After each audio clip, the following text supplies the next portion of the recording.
See, it's clear now. All the money goes to your brother, as stated in the will. No need to doubt it, said the person in charge of the will. What? Are we really allowed to take all this money? My husband asked, looking at me and my happy sister-in-law. The will says that my brother gets the whole $100 million inheritance from our father. I feel really sad reading it. Does this mean I've lost everything and have to stay with this terrible man forever? But then, my brother says one thing that changes everything. My name is Katherine. I'm 55 years old, and I'm a housewife. My husband's name is Robert, and we've been together without any children. Robert is what you might call a typical male chauvinist. Ever since we got married, he's been in charge, and I haven't been able to speak up or share my opinions. Robert is 10 years older than me. He doesn't treat me with any respect. I feel like I'm his servant, always doing household chores. And if I do something he doesn't like, he's quick to criticize me. He even blames me for us not having children, which makes me cry almost every day. I've thought about divorcing him, but I don't want to worry my family, and I don't have the money to support myself. So I've been enduring his mistreatment and trying to stay strong despite his hurtful words. The only person who gave me any emotional support was my father. My father used to be a successful businessman. He built a company from nothing and turned it into a big company. Even though he worked a lot, he cared for my brother and me in his own way. But after my mother died in a car accident shortly after I got married, my father threw himself into work even more, maybe to distract himself from the loneliness. It was clear that my father's excessive work had taken a toll on him. He had a stroke and had to go to the hospital. Thankfully, his life wasn't in danger, but he was paralyzed on his left side. This was the cost of pushing himself too hard for so long. I managed to convince him to retire. I was worried about him being alone, so I convinced my husband, and we moved in with my father. Once he stopped working, my father seemed to age quickly. He started showing signs of dementia and soon became bedridden and needed constant care. Taking care of my father on top of everything else was overwhelming. I had to handle the housework, look after my husband, and now take care of my father, who had dementia. Sometimes he would be quiet, but other times he would yell and move around a lot, especially at night, or he would wander off. I was always tired from lack of sleep, stress, and the constant work. But sometimes my father would have moments of clarity, and we could talk peacefully like we used to. He would often thank me and sadly smile, saying, "I want to leave you with as much as I can." After 3 years of taking care of my father, he passed away. While I felt relief from the burden of caring for him, losing my father, who was my only emotional support, left me feeling incredibly lonely and sad. My only hope now was my father's inheritance. The inheritance amounted to $100 million, which would be split evenly between my brother and me, making it $50 million for each of us. With that much money, I could finally escape from my awful husband. It was my only chance for a better life. A few days later, my husband Robert and our eldest son's wife Naomi called me to discuss the inheritance. My brother, Naomi's husband, had been working overseas for a while. He came back for the funeral but had just left again yesterday, so Naomi was there in his place. "We found your dad's will in the back of a drawer. Luckily, it wasn't sealed. So let's take a look at it right away," Naomi said. "A will? I didn't know there was one. I was taking care of my father every day, but I never saw him writing a will. It bothered me that my husband, who didn't care much for my father, knew about it." I felt uneasy and had a bad feeling, Katherine thought. "Let's read it," Robert suggested. "All of my assets will be inherited by my eldest son Ken, dated April 1st, John Smith," Naomi read aloud. "That's it?" Katherine couldn't believe what she was hearing. She always thought her father's estate would be split equally between her and her brother. It was hard to believe that all of her father's $100 million estate would go only to her brother. "Well, hold on a second.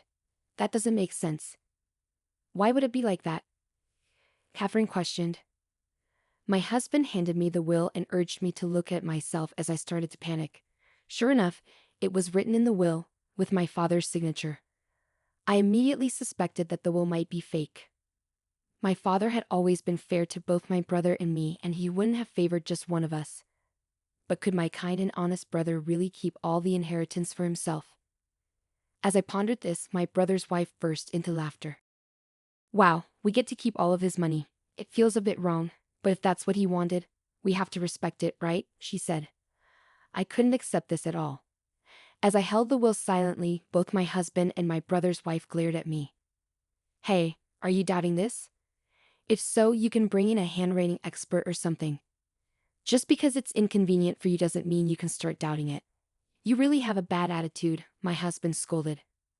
I'll do that, Katherine murmured quietly, deciding to have the will checked by an expert. To my surprise, the results showed that the will was undoubtedly written by my father himself. I was disappointed and fell into despair, thinking about the past. I had spent my life taking care of my husband and my father, enduring my husband's anger and hurtful words. It was painful, but the time I spent with my father was happy. I believe he cared for me too. The thought that my beloved father didn't care about me was more shocking and unbearable than not receiving the inheritance. I might have to leave this familiar house and land because they are part of my father's estate. My hope of divorcing my husband also seemed impossible now. When I told my husband about the appraisal result of the will at home over the weekend, he sneered at me with a self-righteous face. That settles it. All the inheritance goes to your brother. Don't go meddling in things anymore. The will was real. Always doubting, you worthless wife, he said, leaving the house after saying those words. Lately, my husband has been spending a lot of time away from home. He comes home from work very late, and he's often not home on weekends like this. I found it suspicious, but I tried to avoid seeing my husband as much as possible. Surprisingly, I felt relieved. Despite my husband's objections, I wanted to talk to my brother directly about the inheritance. Even though he worked overseas and was always busy, he was a kind and dependable person. I made sure beforehand that he wasn't too busy, then I gave him a call. After exchanging some brief greetings, my brother once again apologized for leaving the care of our father entirely to me and thanked me for handling the funeral and various procedures. Don't worry about it. By the way, Robert, about Dad's inheritance, was it always decided that you would be the sole heir? I tried to ask casually.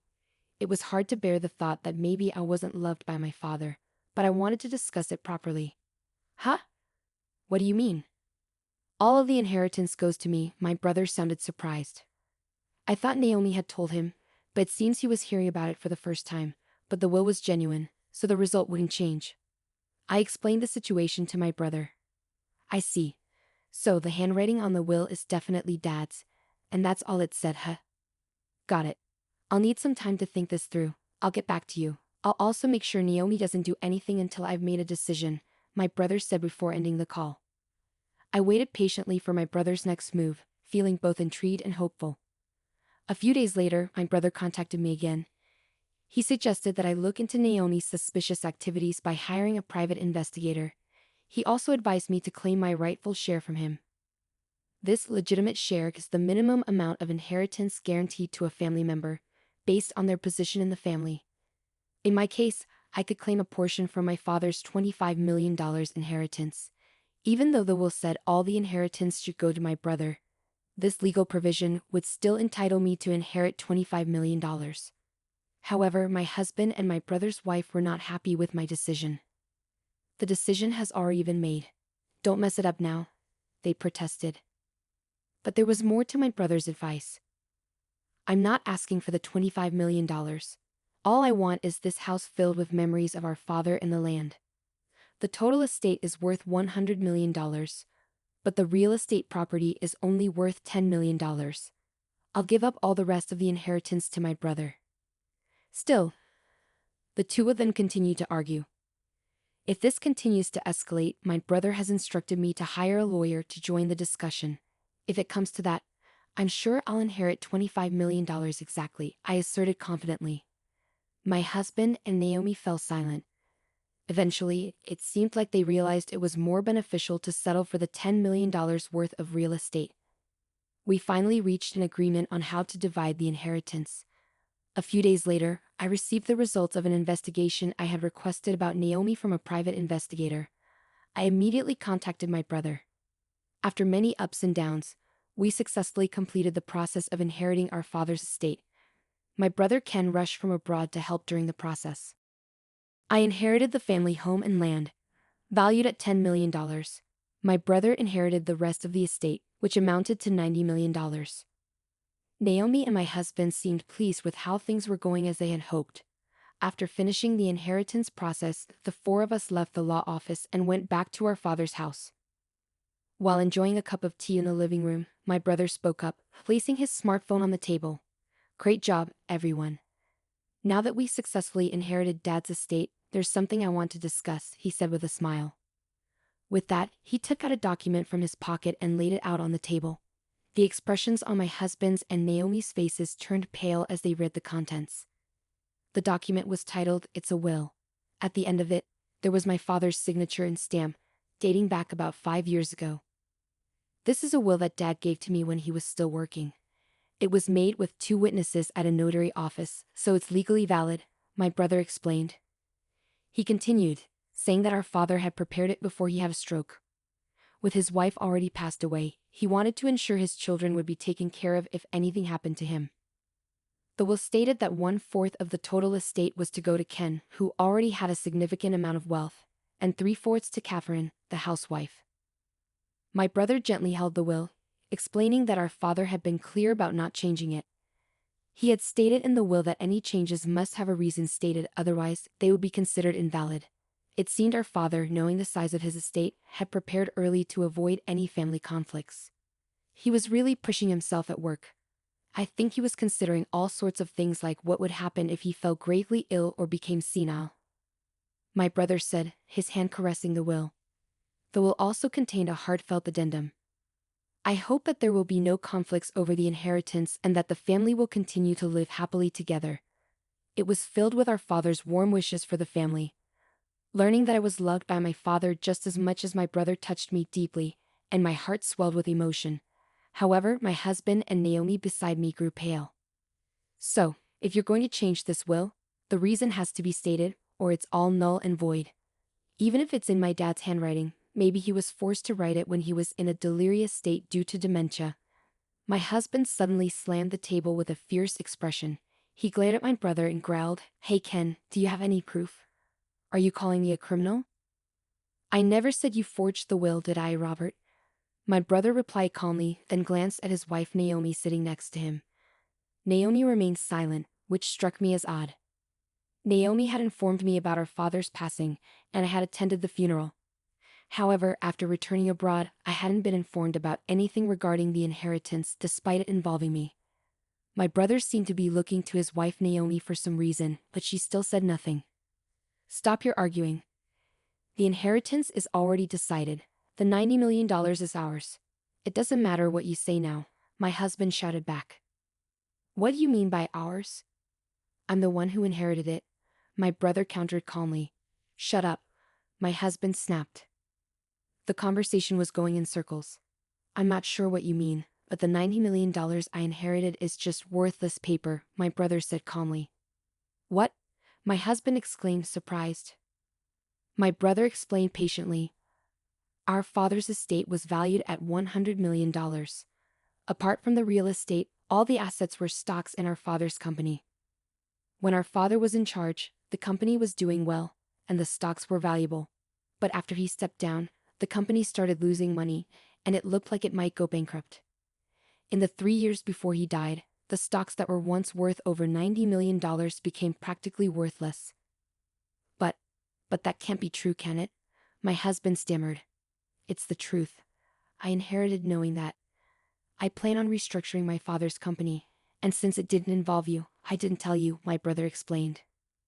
My husband seemed shaken and muttered to himself. He couldn't seem to accept the reality of the situation. That's when Naomi finally spoke up for the first time. "Hold on, wait a minute. What are you saying? Are you saying I inherited worthless stocks while Katherine got $10 million? That's not fair," Naomi exclaimed loudly. Beside Naomi's outburst, my brother sighed. "Naomi, I inherited our father's estate. You weren't at a disadvantage in any way. Why are you so upset?" But I thought we were getting all of that $100 million. I had plans for it." My husband glared sharply at the flustered Naomi. "So you and Robert were plotting to get all of our father's money, and while doing that, you were having an affair, weren't you?" my brother accused.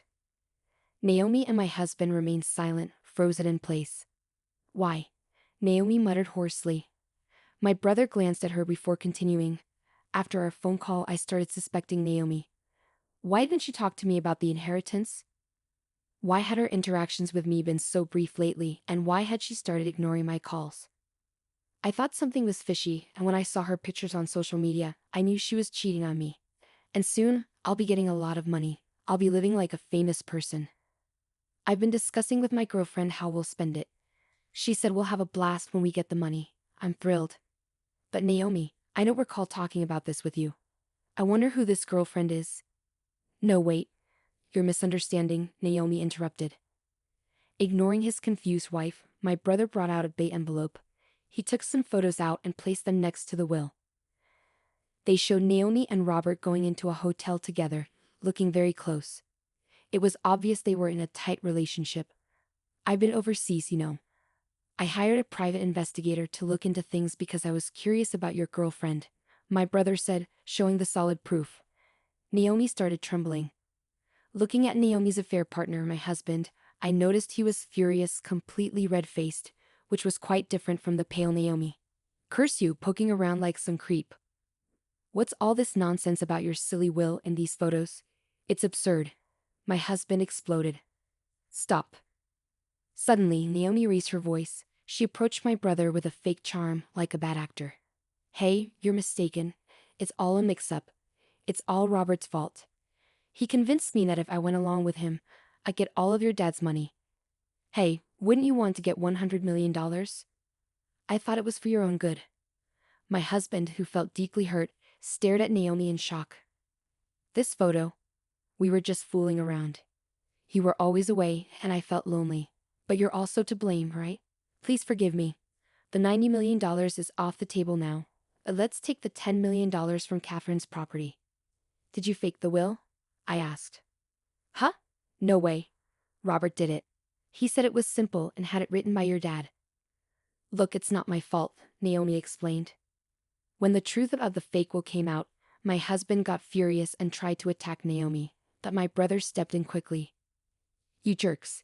You've got nothing on me. You'll pay for this in hell. My husband yelled, kicking a chair. While he raged, my brother calmly watched and casually took out his phone. Oh, looks like my phone was recording the whole time since we got home. I forgot to turn it off. My husband went pale and fell silent. By the way, I didn't mention it earlier, but this room has security cameras that record everything. I installed them because of Dad's bad memory, just in case something happened, my brother added. In the quiet room, only my brother kept speaking. Forging a will is a serious crime. Your earlier threat could get you in legal trouble. There's a police station nearby, and they'd be here soon if we report it. But since the inheritance matter is settled now, and if you promise not to touch Katherine's things again, maybe we don't need to involve the police. What do you say? While saying this, my brother began using his phone. I might as well send this recording to my computer overseas. After silently watching everything, I pulled a document from my bag and handed it to my husband. Robert, I want a divorce. Wait, hold on. Think about this. I'm sorry. We've been together for so long, haven't we? Who do you think has been providing for you all this time? My husband pleaded. I've had it. No more excuses. Either agree to the divorce or I'm calling the police, I said firmly, gripping my smartphone tightly with a determined expression. Robert slumped his shoulders and nodded. Naomi, it's over between us. You were planning to take the money and be with Ken, weren't you? I heard your conversations with him from a private investigator, I accused. Naomi hung her head, covering her face with her hands. After our divorces, my brother and I went our separate ways. Robert moved out of the house, thinking he had secured his significant inheritance, only to find out it was worthless. Naomi revealed the truth about the forged will, and everything that unfolded in the living room was captured on camera. Robert must have been furious, but he was powerless. The surveillance camera, initially installed for my father's care, also documented evidence of Robert's emotional abuse. Even if I had inherited my father's assets, I planned to use them as evidence in a divorce trial if Robert resisted. When I shared this with my brother, he suggested we utilize the camera too. After the divorce, rumors of Robert's affairs spread at his workplace, leading to him losing his job. His colleagues had seen him frequenting hotels with a woman who wasn't his wife. With his parents gone and now jobless and homeless, Robert vanished. While I had sought a portion of his assets, I wanted nothing more to do with him, especially after inheriting some wealth. Naomi, the woman Robert cheated with, faced the same downfall as him. Despite pleading, "I don't want us to end. Please don't leave me." During the divorce proceedings with my brother Ken, the divorce was finalized when solid evidence was presented during mediation. Naomi had been spending recklessly while Robert was absent, but she was stuck with the bills, leaving her with nothing. Since she hadn't been working and had no home to go back to like Robert, she's now struggling to get by in a rundown public housing project, relying on welfare. Meanwhile, my brother Ken continues to work overseas, but he's selling the house he shared with Naomi and will be moving in with me into our father's house. With Ken's financial help, my life has become more stable, and I've been able to live comfortably. The value of the land left by my father has been steadily increasing, now worth over $100 million.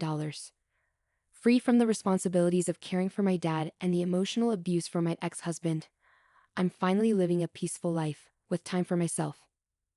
Alone in a spacious house, I started to think about how to make the most of it. Around that time, I watched a TV show about foreign exchange students staying with host families, and it gave me an idea. I decided to open up my spare rooms for rent.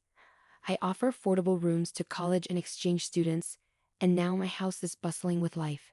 We share meals, play games, and help each other with schoolwork.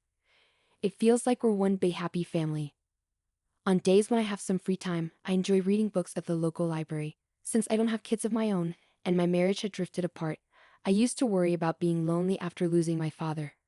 But now, my days are filled with energy and joy. Even at my age, it's fulfilling to connect with young people and give back to the community in my own small way. There were times when life seemed too hard to handle, but now I have my brother, my roommates, and the people in my neighborhood to share life with. Every day is filled with contentment and happiness. I'm grateful for the simple joy I've found.